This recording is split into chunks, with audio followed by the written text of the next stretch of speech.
இன்னொன்று மகரந்த சேர்க்கை. நம்ம வீட்டை சுற்றி நிறைய பூமரங்கள் வச்சுருக்கிறோம். அந்த பூமரங்களில் பட்டாம்பூச்சிகளைப் போல தேன்பூச்சிகளைப் போல பறவைகளும் மகரந்த சேர்க்கை செய்கிறது. அதே மாதிரி என்ன சொல்லுவாங்கன்னா, பறவைகள் பார்த்து தான் வந்து ஃப்ளைட்டே உருவாக்கப்பட்டுச்சு அப்படின்னு சொல்லுவாங்க. பல வருடங்களாக பல விதமான பறவைகள் நம்ம கூட இருந்துட்டு தான் இருக்கு. சங்கத்தமிழ்லேயே வந்து பல பறவைகளோட குறிப்பு இருக்கு அப்படின்னு சொல்லியிருக்காங்க. அதை பற்றி சொல்லுங்க. சங்கத்தமிழில் வந்து நானே ஒரு 60 பறவைகளை குறிப்பிடுத்து வச்சுருக்கேன்.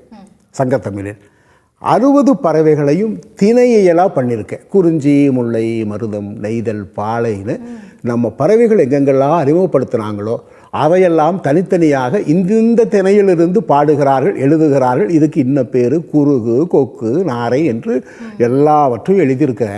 அதுவும் சங்கத்தமிழில் பறவைகளை பற்றி சொல்லுகிற அந்த காட்சியும் கருத்தும் அவ்வளவு இனிமையாக இருக்கும்.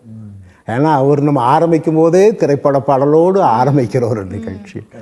அப்போ அதில் இந்த கருத்தும் காட்சியும் வரும்போது அன்றில் பறவைகளை பற்றி பேசும். அன்றில் பறவைகளை பல பாடல்கள் பேசினாலும் அன்றில் பறவைகளை எல்லாம் குறிப்பிடுவது காதலோடு குறிப்பிடுகிறார்கள். காதலை சொல்லுகிற போது, பிரியாமையை சொல்லுகிற போது, தனிமையை சொல்லுகிற போதெல்லாம் அன்றில் பறவையை உதாரணம் காட்டுகிற போக்கு சங்க இலக்கியத்தில் இருக்குது.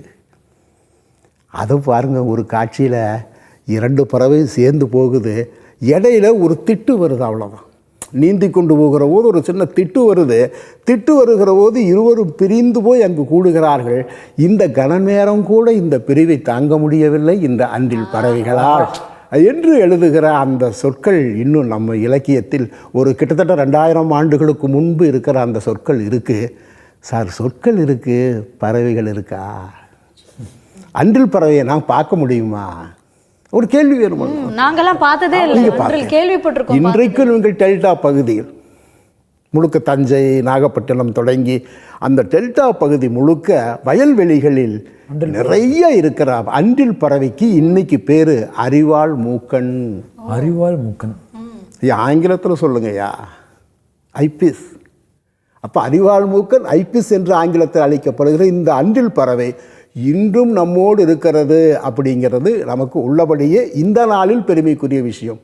இன்னொன்று ஆந்தை.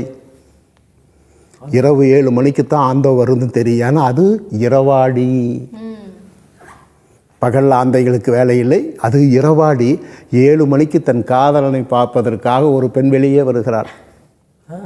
சுத்துமுத்தும் பார்க்குறா, ஒருத்தரும் இல்லை, மேலே பார்க்குறா, ஆந்தை உட்கார்ந்துருக்கு.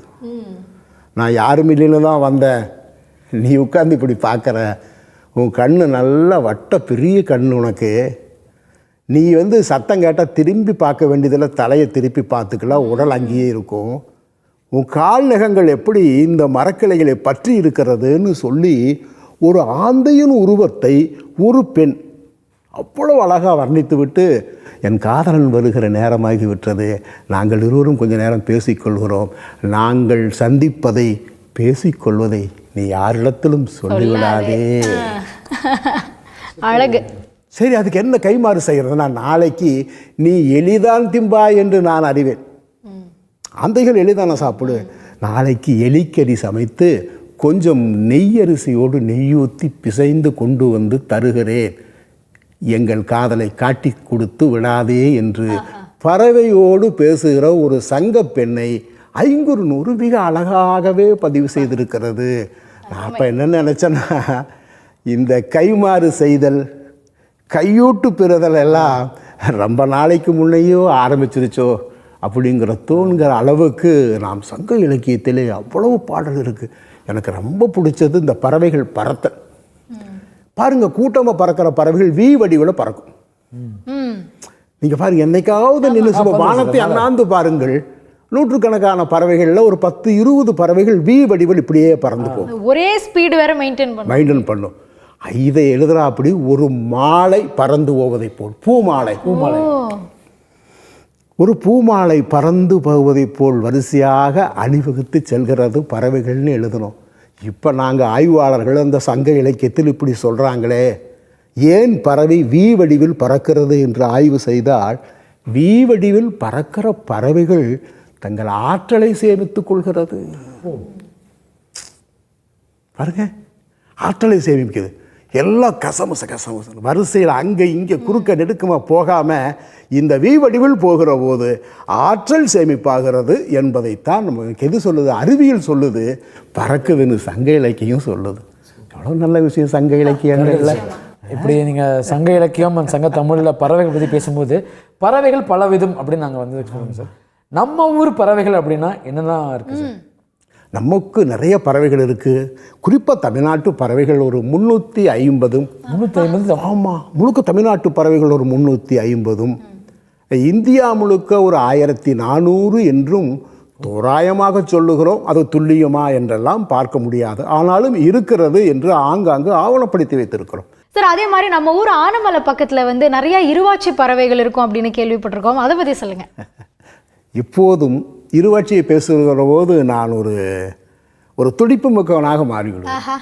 ஏனென்றால் அதனுடைய வாழ்க்கை எனக்கு பெரிய உற்சாகத்தை தருகிறது, வேறொன்றுமில்லை. இருவாட்சி பறவைகள் தன் வாழ்நாளில் முதலில் பார்க்குற ஒரு ஜோடியோடு கடைசி வரைக்கும் வாழ்ந்துவிடும் என்று சொல்லுகிறார்கள். தன் மனைவியை குழந்தைகளை வெகு அன்போடு பாதுகாக்கிற, தன்னுடைய கணவனை நம்பி ஒரு பெண் அந்த கூண்டுக்குள் தன்னுடைய சிறகுகளை எல்லாம் உதிர்த்து விட்டு கூண்டுக்குள் இருந்து தன்னுடைய கணவனை முழுசாக நம்பி அவர் கொடுக்குற அந்த இரையெல்லாம் வாங்கி சாப்பிட்டு விட்டு அந்த பறவைகள் போகிறது. மேற்கு தொடர்ச்சி மலையில் இருவாட்சி பறவை ஒரு பெரிய பறவை. அது அந்த பெரிய பறவை இருந்துனா என்ன ஆகும்னா, யானைகள் எப்படி ஒரு காட்டின் ஆதார உயிர் அப்படி சொல்கிறோமல்ல, புலிகள் எப்படி காட்டின் தலைமகன். இப்போ ஒரு மேற்கு தொடர்ச்சி மலையிலே ஒரு புலி இருந்தால் அது காட்டின் தலைமகன், அந்த காடு செழுமையாக இருக்கிறது. யானைகள் காட்டின் ஆதார உயிராக இருக்கிறது என்று சொல்வதைப் போல் இருவாட்சி இருந்தாலும் அந்த காடு செழுமையாக இருக்கிறதுன்னு அர்த்தம்.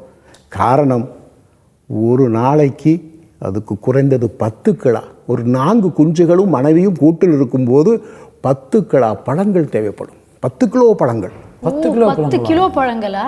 அத்திப்பழங்கள், ஆலம்பழங்கள் என்று பழங்களே 10 கிலோ தேவைப்படுகிறது என்றால் அந்த காட்டில் எவ்வளவு பழமரங்கள் இருக்கிறது, அந்த காடு செழுமையாக இருக்கிறது என்பதை நம் மேற்கு தொடர்ச்சி மலையில் நீங்கள் சொன்ன ஆனைமலை என சொன்னீர்களே, அந்த ஆனைமலையின் செழுமையை நமக்கு காட்டுவது இருவாட்சி பறவைகளும் சேர்ந்துதான் என்று இந்த நாளில் சொல்வதில் எனக்கு மகிழ்ச்சி. எங்களுக்கு ரொம்ப மகிழ்ச்சி இருக்கு தெரிஞ்சுக்கிறதுக்கு. ஏன்னா வெறுமனே வந்து ஒரு டூரிஸ்டா நாங்க போறோம், ஆனா அந்த காட்டோடைய செழிப்பு ஒரு பறவை தான் அப்படின்னு நினைக்கிறப்போ அவ்வளோ ஆச்சரியமா இருக்கு, சந்தோஷமா இருக்கு. கண்டிப்பா பறவைகளை வந்து இந்த தினத்தன்னைக்கு தெரியாதவங்க கூட பாதுகாக்கணும் அப்படிங்கிற அந்த எண்ணம் வரும்னு நினைக்கிறேன். கண்டிப்பா நிறைய வந்து நிலத்துல வாழ்ற பறவைகளை பத்தி பேசிட்டு இருந்தோம் சார். நீர்வாழ் பறவைகள் அப்படின்னு கேள்விப்படுறோம், அதை பற்றி கொஞ்சம் தெளிவாக சொன்னீங்கன்னா நாங்கள் இனியும் தெரிஞ்சுப்போம். ஏன்னா நீர்வாழ் பறவைகளும் பேசப்பட வேண்டிய ஒன்று தான்.